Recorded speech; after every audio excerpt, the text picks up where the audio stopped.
Assalamualaikum warahmatullahi wabarakatuh. Kisah Ibrahim bin Adham ketika kuburan kian ramai dan kota makin sepi.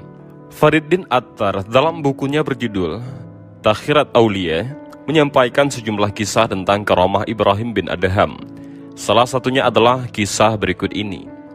Pada suatu hari, Ibrahim bin Adham melakukan perjalanan di gurun. Di tengah jalan, ia ditegur oleh seorang prajurit. "Siapakah engkau?" "Seorang pelayan," jawab Ibrahim bin Adham. "Manakah jalan menuju ke permukiman?" tanya prajurit itu lagi. Ibrahim menunjuk ke kuburan. "Engkau mengolok-olokku," teriak prajurit itu lalu menyerang Ibrahim. Kepala Ibrahim pun terluka dan darahnya menyembur keluar.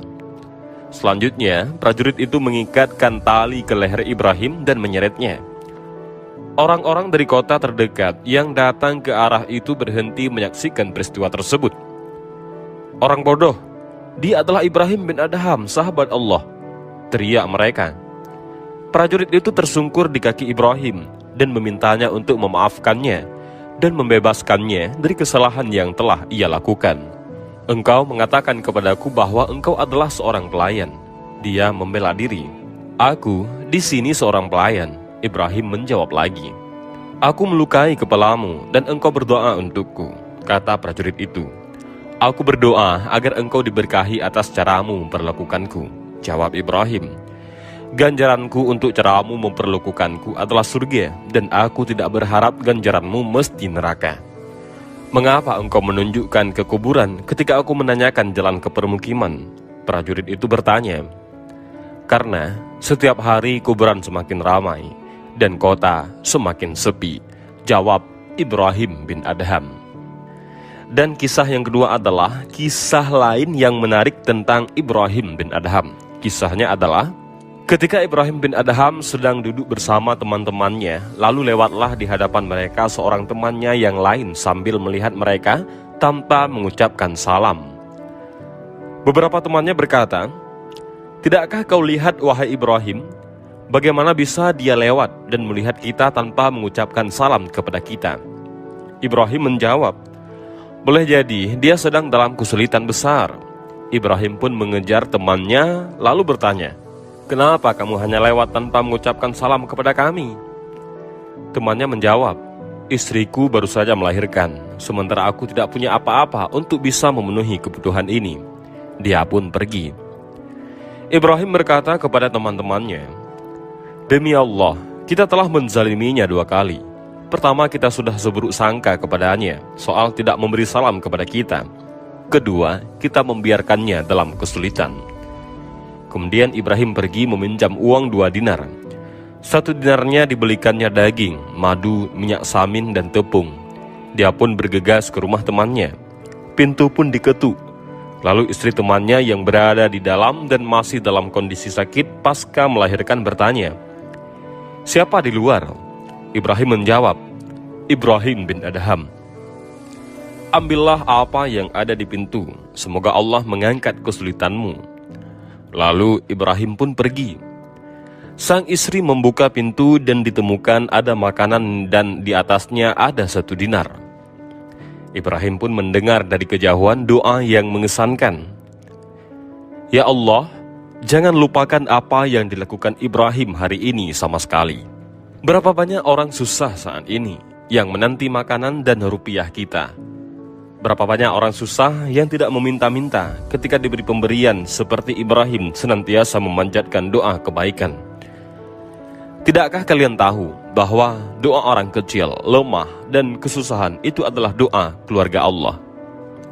Jadilah seperti Ibrahim di zaman sekarang. Ada ribuan bahkan jutaan orang yang sedang kesusahan menanti uluran tangan kita. Rasulullah SAW mengingatkan, kalian akan ditolong dan diberikan rezeki oleh sebab doa kaum lemah. Syekh Ibrahim bin Adham wafat tahun 160 Hijriah ataupun 777 Masehi. Beliau merupakan seorang ulama sufi yang dikenal zuhud, yang lahir di Balkah yang sekarang adalah Afghanistan. Beliau punya kisah menarik lagi yang pernah berdebat dengan seorang kafir zindik. Dan istilah zindik dinisbahkan kepada orang-orang yang anti agama. Dan kisahnya adalah, suatu ketika Syekh Ibrahim bin Adham bertemu dengan seorang kafir zindik. Beliau terlibat dialog dengan kafir zindik yang tidak percaya akan eksistensi berkah. Zindik itu berkata, yang namanya berkah itu jelas tidak ada, hanya mitos. Mendengar itu, Syekh Ibrahim bin Adham menanggapi pertanyaannya. Pernahkah kamu melihat anjing dan kambing? Zindik menjawab, iya, tentu. Lalu Syekh Ibrahim bertanya, mana dari keduanya yang lebih banyak berproduksi dalam melahirkan anak-anaknya? Pastinya anjing. Anjing bisa melahirkan sampai 7 anak anjing sekaligus. Sedangkan kambing hanya mampu melahirkan setidaknya hanya 3 anak kambing saja. Jawab si zindik. Ibrahim bin Adham berkata, coba perhatikan lagi di sekelilingmu. Manakah yang lebih banyak populasinya antara anjing dan kambing? Zindik menjawab, aku lihat kambing lebih mendominasi. Jumlahnya lebih banyak dibandingkan anjing. Ibrahim bin Adham kemudian bertanya, bukankah kambing itu sering disembelih? Entah itu untuk keperluan hidangan jamuan tamu, prosesi kurban Idul Adha, acara akikah, atau momen istimewa dan hajat lainnya. Tapi ajaibnya, spesies kambing tidak berkunjung punah dan bahkan jumlahnya justru nampak melebihi anjing. Mendengar itu, zindik tidak membantahnya. Iya, betul sekali. Begitulah gambaran berkah, jelas Ibrahim bin Adham. Zindik pun bertanya, jika tamsilannya begitu, lalu kenapa justru kambing yang mendapat berkah bukan anjing? Syekh Ibrahim bin Adham kemudian menutup dialog itu dengan jawaban yang cukup bagus. Karena kambing lebih memilih tidur di awal malam, tapi ia selalu bangun sebelum fajar.